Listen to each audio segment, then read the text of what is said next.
Finally, we have Rosario, who is the Executive Director of Raw Artworks. For over 26 years, she's been working and advocating for systemic change, social justice, and equity on behalf of the Latinx community in arts, education, housing, voter engagement, and health. She was previously the President and Executive Director for Amplify Latinx, which is a movement to build Latinx economic and political power by increasing engagement and representation in leadership positions. She has her bachelor's in communication with a concentration in marketing and public relations from Salem State and a master's in leadership and education from Bank Street College.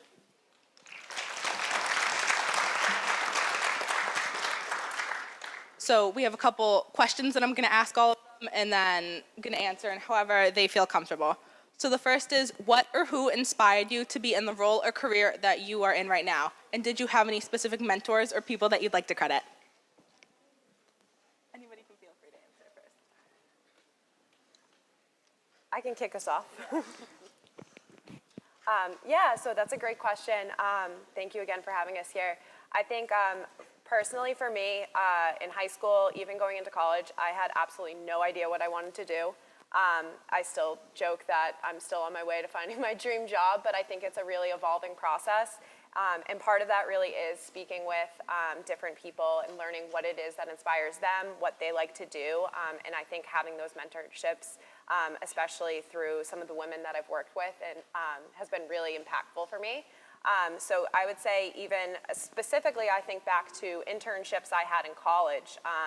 One of the things that my manager encouraged me to do is meet with anyone outside of my role, outside of my day-to-day people that I worked with, and just figure out, what inspired them, what led them to their career path. So I'd meet with people across different departments, and I still think back to a lot of conversations I had there that sort of guided me into my role now, which was totally different back in college. So I think just having those ongoing conversations with people, especially those who might be further along in their career, has been incredibly impactful.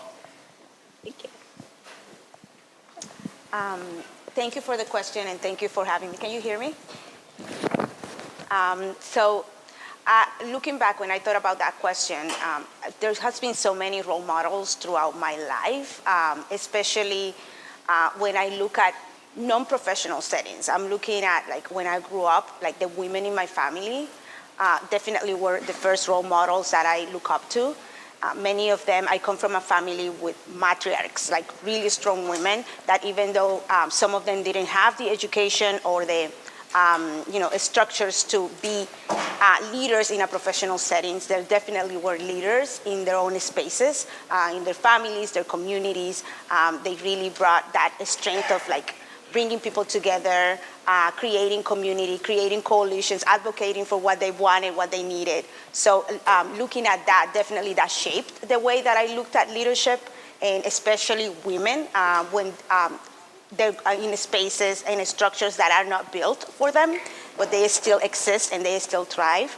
And then from there, just learning from my own mother that she came to the United States and built a life for us in a system that really lacked opportunity for her, created also that kind of ignited that desire to do more and follow her steps. But throughout my journey, professionally and personally, definitely there has been role models that have taught me how to do it and how to inspire me to get further ahead, but also others that I look at and kind of saw how they moved through the world, and also taught me how to not to do things and learn from their mistakes as well. So I've been lucky enough to have people that believed in me in many different spaces and many different stages of my life. And even today, when I'm a little bit more seasoned in my career, I still look up to many others that have either built other things from scratch, or others that have been successful in their spaces, especially in, again, systems that are not built for them. I'm happy to go next. So thank you for having us here today and for the opportunity to really talk about what could possibly change a person's life or their trajectory. And that's where my perspective comes from in terms of why I do the work that I do. I grew up in the city of Boston, born and raised, and to be honest, when I was a teenager, when I was in high school, I wasn't expected to make it. You know, there were a lot of people who didn't see me on a positive pathway and wasn't sure what my life was going to be. And I wasn't a troubled child or anything. I was just very quiet and kind of to myself and not really having direction. And so really it was my mom and a few other mentors that I had at my high schools that saw potential in me that I didn't even see in myself, and encouraged me when I was getting ready to graduate high school. They had me, they asked me where was I thinking about going to college. They looked at my grades and told me, you can achieve by going to college, you'll do great, and helped me navigate that process. And so that was the first group of mentors that I had that really set me on a path that changed my life dramatically. And then later on, as I finished school and grew into my 20s and so forth, I became a mom, and I have 3 daughters, and I'm also one of 3 daughters in my family. And because of my girls, and because of the challenges that I saw growing up in Boston, growing up in a community that was under-resourced, that didn't have a lot of opportunities for kids, I wanted to be a part of creating a world where my girls could have the lifestyle that I wanted them to have and the choices that I wanted them to know about from the time they opened their eyes in this world. And so throughout my career, there's been a variety of different people that have come in and out of my life and have, really helped me to think about what I can do to put my skills in order to help the community that I live in and that I love and care about. And being here in Lynn now, it's an opportunity for me to bring the lessons that I learned throughout my life. I love the city, and I'm actually learning it, since I've been at Girls Inc. And it's very similar to growing up in Boston. So what motivates me is really just trying to be a part of change. And again, being a mom of daughters, just being a mom in general, I have nephews that also needed opportunities. I just want to change our environment so that young people can have an opportunity to thrive and just see and be in the world the way that they want to be. Thank you. I'll say one thing about the mentors. I had, in high school, I had one teacher in particular who, at the time, I probably didn't appreciate him because he was extremely critical of, and had very, very high standards. But I will say what I learned was, for me, the best mentors I've had are people who kind of pushed me to be a better version of myself. And, some of those mentors were people I worked for or teachers of mine, but also some of my really close friends. They had high expectations for how I would be in different spaces and how I would interact with people. And I really feel like part of the way to build mentors is to have people around you who really want you to be the best version of yourself. And sometimes that feels uncomfortable or feels pretty unpleasant, but when I look back now on the people who really influenced me, they were really people who saw, like you were saying, they saw something in me I didn't see in myself. And I think it's hard, actually at all stages of your life, to really believe in yourself. But if you have people, even if it's just one person who is like, I believe you are this great version of you, those people can really help push you to see that in yourself, because sometimes it's hard to see that internally. Mm-hmm. And we get a lot of noise from around us saying we're not that better person, but there'll always be somebody. And if you don't have that person, I think you can look around for that person, look at people who, I had a colleague I worked with, and she didn't have a really fancy job or anything, but she was so kind and gentle to everybody and always said hello to everybody, and was just so, I was like, I want to be more like her. Look for those people who, the way they act, you think, oh, I wish I could be more like that, because I think those are the people who really help us be better. I would say that growing up, I don't know that I knew that I had mentors. I would say that there were people in my life growing up that I respected or admired, and I would listen to them a little bit if they gave me advice. I sat with my mom when I was in ninth grade, and I was like, I am not going to college. I'm not doing 4 more years of school after this. And she was like, don't make that decision now. And, went through high school, always knew. I am a very lucky person because I have always known what I wanted to do. Always wanted to work in the city. I didn't know I was going to be the public health director. I don't even know if I knew that existed back then, but I knew that I wanted to work in the city of Lynn. So I was like, I guess I should go to college, right? So I went to college, had an accounting teacher. He was talking one day about his daughter getting her master's degree in public administration, and I was like, I'm a girl. I don't know anybody in the city to get me a job. Maybe I should try that. Maybe I should put that tool in my pocket. So I went to graduate school. I had a great job at Eastern Bank that I loved, but I knew ultimately that if I didn't pay attention, that I would probably end up there 30 years later, and that wasn't what I wanted to do. I knew what I wanted to do. So I started applying for jobs, and I just put myself out there. And everywhere I was, there was always somebody that I admired, and I would be like, okay, I want to be like this person. I want to watch what this person does. And I've been fortunate. I've worked with great people. I've spent 27 years working in the city now, and I do what I love, and I get to meet these wonderful people along the way. And I try to remember, to still find the people who can be my mentors now. I've been in my role for about 1.5 years, and there are still people that I'm looking to emulate.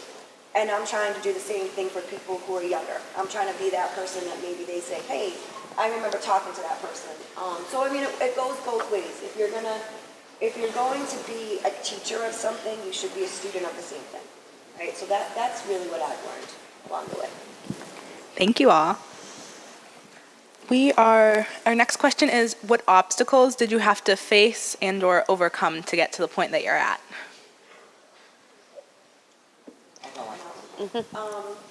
Seeing as I'm a Cooley High graduate, I don't know that I have to explain too much to you guys, right? But I was the first person in my family to go to college, so that was pretty interesting. My mom had to learn how to drive on the highway to get me to college because she didn't drive on the highway prior to that, but she wasn't going to let that get in the way of me doing what she knew I needed to do. And it was an adjustment. It was hard. And it was hard not to give up and to say, you can do this, and, you don't want to quit, you don't want to not finish things. And it was hard working full-time and going to school part-time, but I knew ultimately it was going to pay off. I wasn't expecting things to pay off immediately. I just knew down the road things would be better. And that's what I would say, the tough things make you stronger. I had a conversation with a friend, and his message to his children was, the easy decisions now put you on the hard road ahead. And the hard decisions now put you on the easy road in the future. And I can easily say that. I am so grateful that I did graduate school when I did. I can't imagine. I know plenty of people who are working full-time, taking care of their families, and going to graduate school. So I would say, think big, think down the road, give yourself options. So the reality is that life is gonna life. Things are gonna happen, you're gonna be faced with challenges. There's always going to be some sort of problem or thing that you need to overcome. My biggest challenge was myself. It was getting out of my own head, was building my confidence, was believing in myself. Also, getting outside of my shyness and accessing people and resources, asking questions, being curious about what life could give me. So I could talk about the fact that I'm a woman of color. I could talk about the fact that, my family didn't have a lot of money. It was hard for me to get through college. It was hard for me to get my first job. But the only thing that really got me past all of that was really looking inside myself and realizing at some point that I can do this. I had to really dig deep and just decide that success was what I wanted and I was going to get it at all costs. And so that drive and that motivation is what pushed me past every single obstacle that I have ever had to face in my life. And I still, even to this day, I sit in my role, I'm at the highest level of my organization, And I still have to have those moments where I practice mindfulness. I have to remind myself who I am, where I come from, the people that I carry on my shoulders into every room that are with me. So my biggest obstacle was me. And again, just really leaning into just knowing who I am and being courageous is what allowed me to really tackle all of the challenges that have come my way throughout life. And now I expect them, and so I prepare so that I'm ready for when challenges do show up at my doorstep. Yeah, just to build off of that, I feel the same way. I think just building that self-confidence has been one of the hardest things that I've dealt with so far in my career, especially as a young professional. And starting out, I felt like, I'm a little introverted, so starting out I felt like anytime I was going to speak up or share something in a meeting, it had to be the most groundbreaking thought anyone's ever had. And that puts so much pressure on yourself. So I think reminding yourself of, I was hired for a reason. I have a perspective not everyone in the room might have, and just being open and honest and with your experience, and just being confident enough in yourself to also know you don't know everything. You should be listening around the room, but that means your thoughts matter as well. So just getting through that and, being a sponge, learning what other people have to say, but also being confident enough in yourself to be able to share your own thoughts and being confident that you should be in this room. You were hired for a reason, or you were involved in this organization or this position that you're in for a reason. So just getting past that, I think it's something you'll continue to struggle with forever, but most people feel the same way, despite what position they are within their company. So it's also remembering that at the end of the day, we're all people. We all sort of have those issues internally. So you should feel strong enough in yourself to be able to share your own thoughts too. I think for me, the hardest thing was that the things I wanted were not the things I was told I should want. I work at my brother's table. We're a soup kitchen, and I wanted to do things that didn't make sense. I was told I needed to focus on making money and being successful and having a powerful job. And what I was really interested in was getting to know all kinds of people and extending love to those people. And our society doesn't put that on a high value. To say to someone, with my career, I just want to really love people, is not, it's not what you'll read in the Wall Street Journal or any business school will teach you that. But it's what really mattered to me, and I think it's hard for everybody, no matter what you choose to do, is if you really want to listen to your heart and what your heart is telling you matters, you're going to hear from everybody else that thing doesn't matter. And I think we all make choices in our lives and in our careers to do the thing, like Lisa said, the hard thing. And sometimes the hard thing is listening to your own heart and choosing a path that looks very different than your classmates, or looks very different than your family, or looks very different than what you see on TikTok and Instagram. But I will say, to what Lisa said, that's where you find the most joy in life, is when you do follow that heart path that you have. Yeah, I'm going to piggyback also on the same themes that are coming up, because it can resonate with my experience as well. I think that in terms of believing about myself and really trusting that I could do the things that I was dreaming of, even if I wasn't seeing that reflected in my environment or in the people that I was looking up to. And also kind of unlearning certain things that were put on me, labels that were given to me that I believed on. I can also go about the struggles and the challenges. I came to this country when I was a sophomore in high school, and not understanding the systems or not having the language, and having to face kind of navigating that myself and with my family, but also being in a system that tells you, because of some of those things, There are certain labels that you're given, and that's your space and your corner, and you stay there. And trying to combat that. And that was a hard choice, like coming out of that and really, again, unlearning things that have been hammered on me.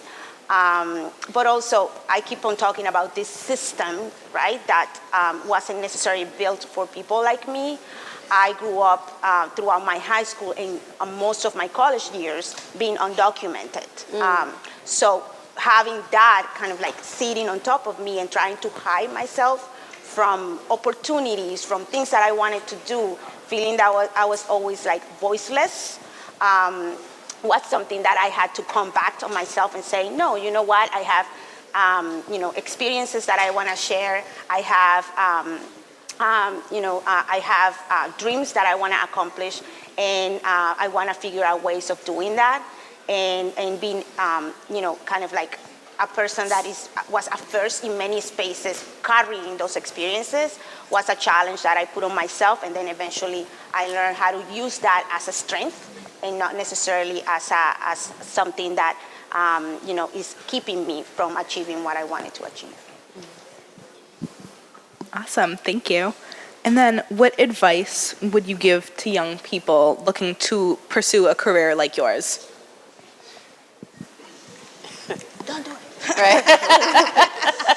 Yeah. I think for me at least, it's having a genuine curiosity. I think someone mentioned it earlier, always being a student. I work in marketing. It's an ever-evolving field. There's always something new. There's always something trending. There's like a new app. Just thinking back like 5-6 years ago, TikTok didn't exist. Now that's like one of the strongest tools for marketing. So just constantly being a student and figuring out why certain things resonate with you and bringing that experience to your professional life is incredibly impactful. So just always showing that genuine curiosity, always trying to meet new people, trying to learn about different organizations, ways that, you can both help one another and just grow within your own field, but also grow that curiosity, grow that knowledge so you can better serve your community and, whatever it is that you're doing in your professional career. I would say the most important thing, and I hate to say this, but being able to write, or at the very least, being able to express the ideas that are in your head to other people. And whether that's through the written word, which is pretty important in most jobs, or whether it's the way you talk to someone, or whether it's art or music, but find a way that you can show other people what is going on inside of you. If you have that skill, you can pretty much do any kind of work, being able just to express the ideas that you have in your head. And I find even when I hire young people or have interns, like the most important thing I try to work with them on is being able to express themselves, because that's such a gift that you can bring yourself to other people and show other people what you think and what you believe and what your ideas are. It's really, really important. I think the word that sort of comes to my mind when, thinking about how to get to where I am or run a nonprofit organization is perseverance, but also curiosity. I didn't start out thinking I wanted to lead a nonprofit organization. It was really being curious about what I wanted to do in life, which was much like you, give back. And then I also knew that I don't do well with having people over me and being my boss. So I was like, well, I want to be the boss, so I got to figure out how to do that. And so in this case, I was like, I want to give back to the community. I didn't want to go into the for-profit sector because it's not an environment that I feel like I would do well in. And so I got curious about different paths that I could take. And so I just encourage, all of you and the young people to think about different ways to pursue, or to think about different ways you want to show up in the world, and then pursue a career that really feeds your heart and feeds your passion. And that's what it does for me. Like, it's hard being a nonprofit leader. It's hard being a CEO. It's hard being a woman as a CEO. But I wake up every day and I don't go to work. I wake up every day and I do the thing that I love because I am literally in a job that I love. It's not easy, and I often have to figure out how to take care of myself, but because it's something that I love, it makes it easy to do every day. So just when you're thinking about what you want to do in life, just be curious, explore different things. Don't close your mind off to any particular path because you can do anything you really put your mind to. I know it sounds cliche and I know people say that all the time, but it is absolutely true. If you put your mind to any particular thing, you can achieve it. So I guess that perseverance and curiosity is something I would encourage all young people to do or to think about when they're trying to figure out what their path in life is going to be. I would say be hardworking and be a leader. It doesn't matter what role you're in. Be the best you can be in that role. Find out everything that you can know about that position and get yourself ready for the next one. Yeah. Put yourself out there a little bit. When I was interviewing for my role, I called the community public health director and said, "Can I mock interview with you? I want to hear myself. I want to do this." And again, no role is too small. Don't ever let anything be the least what you can do. That's right. Everything that you do, everything that you learn is a tool in your pocket. Your education, your experiences, no one takes that away from you ever. That's yours, and you grow that, right? Like every job that you have becomes your career. So, just work it. Work every single part. Don't, if you're just the lowest person right now, be the best lowest person there is. And just keep moving up and keep your eye on the prize. Yeah, agree. I would say that passion that some of the other panelists talked about, so important for me has been the passion and the belief in what I wanted to contribute to that has taken me into this role and just trusting my own experiences and kind of like thinking about what do I want to represent in the spaces that are in. But one thing that I have learned, I didn't know that when I started, but what I have learned is to really believe in a cause, in kind of like something big that you believe in that you want to contribute to, and not necessarily marry yourself to a particular organization or a particular group. It's about the greater good of what you want to do. That put me into like social justice work, put me into being more of a leader at a sector, and aligning myself with other leaders that believed, kind of like that think like me and want to contribute to things that I'm interested in. And that has taken me into that path of finding organizations that their missions are aligned with what I believed in and what I think I want to learn more about and be part of. So that kind of like understanding that there's also such an important piece of like having representation in spaces and being really vocal and active about what representation means for me as a leader and having a voice for others that probably don't have access to those spaces. So carrying, like Natalie said, carrying your community, the people that are not necessarily physically there, but that that you are represented with your presence and your voice there. Mm-hmm. Can we get a big round of applause for all of our panelists?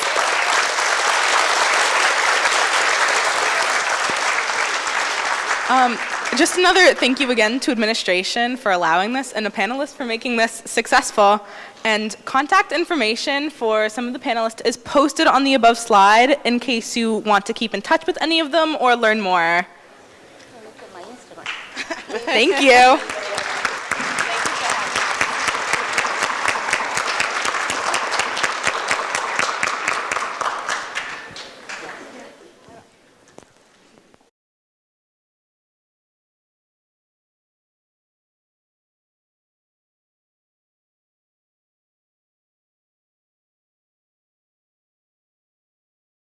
Since 1986, Lynn Educational Television has enabled students to work in the television industry and learn how to produce media. LETV creates working opportunities for Lynn students, giving them the benefit of gaining real-life work experience in production. Lynn Educational Television brings value to Lynn students, delivering standards-based curriculum in the classroom from middle school to high school. LETV creates future generations of media professionals.